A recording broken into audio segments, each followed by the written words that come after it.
lines. Had good enthusiasm, which is something you need when you're playing on the road. I thought we did a lot of things better. We made some explosive plays on offense. We had good balance. Defensively, we got off the field on third down, stopped the run a little better.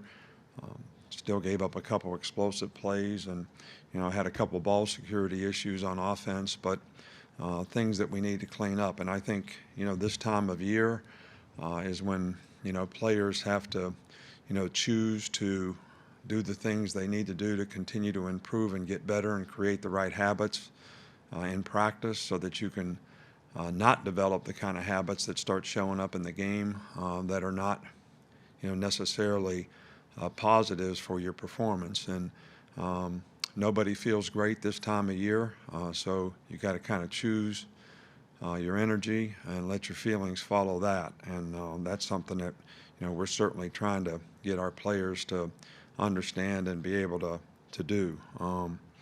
Mississippi State, Mike Leach is, everybody knows about, the kind of offense they run, very pass-oriented offense, a lot of spread formations, do a really good job of executing it. But defensively, they've really played well this year. They're one of the top defensive teams, in the league.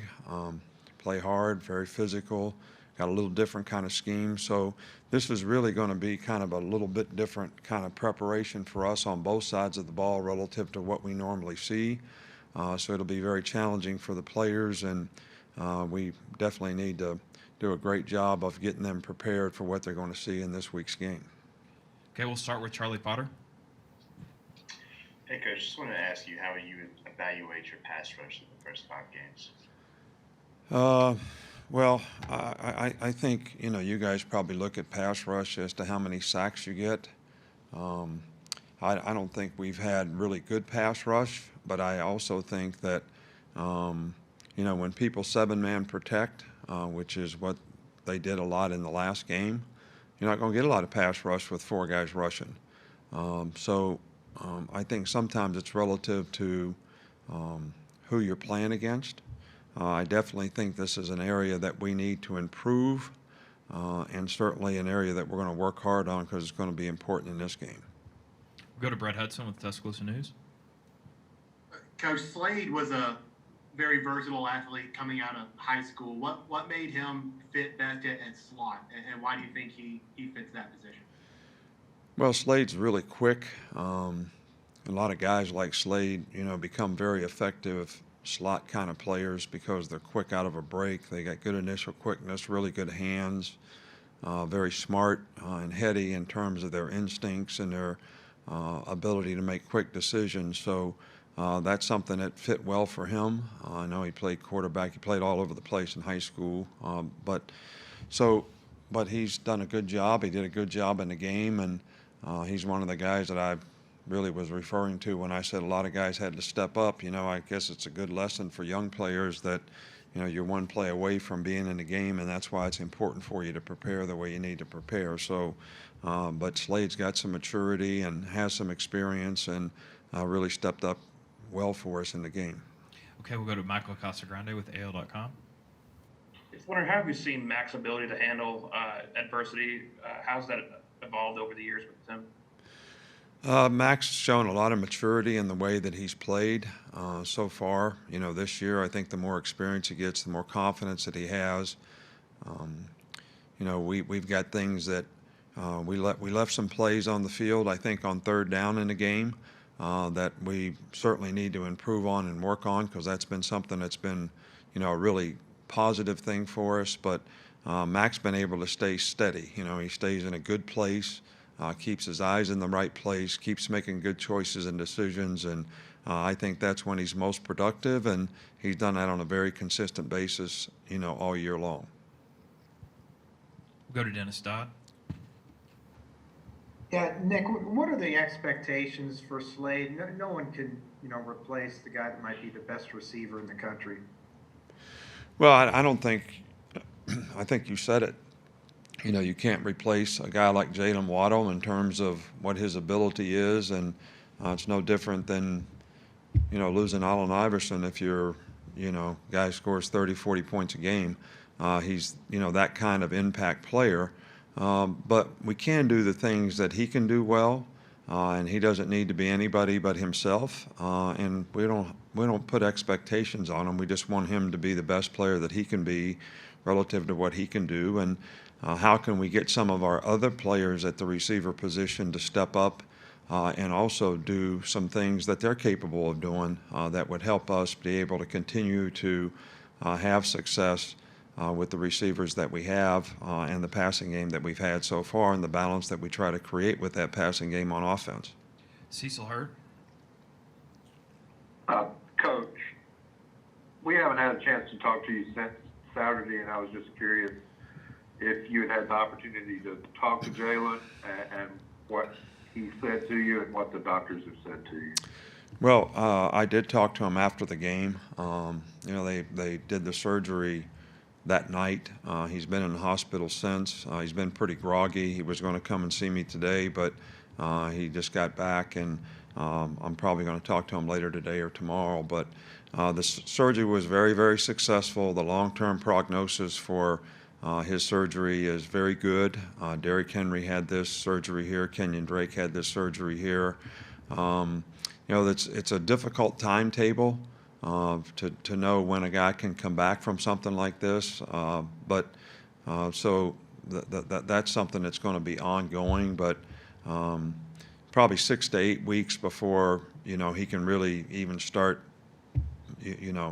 real heavy rehab. Then relative to your position, how fast can you come back after that is really, really up in the air. We'll go to Tony Tsoukalas.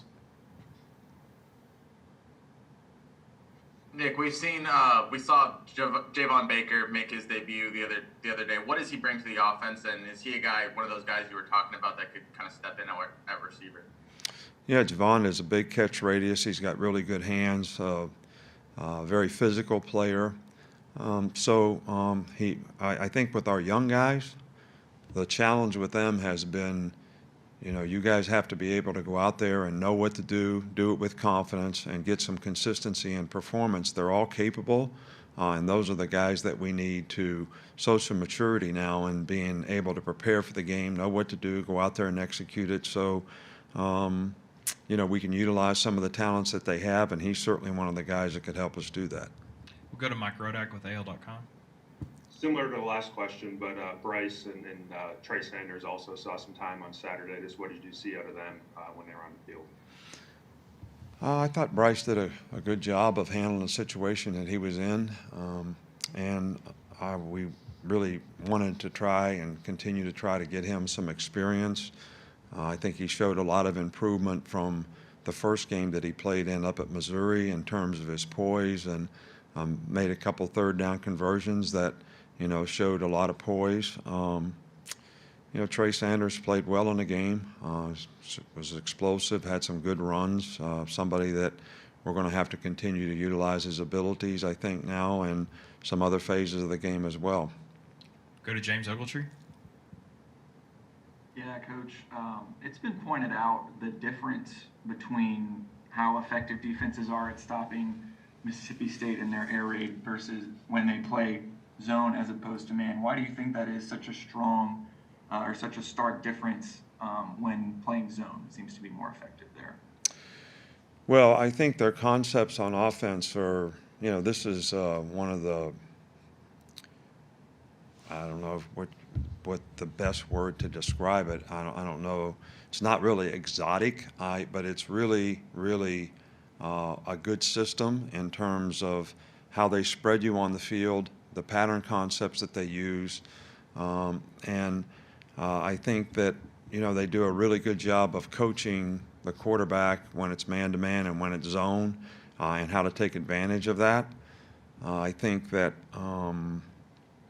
people who have played really good zone against them break on the ball. I mean, you got to tackle well in space when you do that. You got to break on the ball, and you got to force them to sort of take some of the shorter throws and not make explosive plays on you, which they've shown the capability of doing when you're playing kind of man-to-man kind of concept. So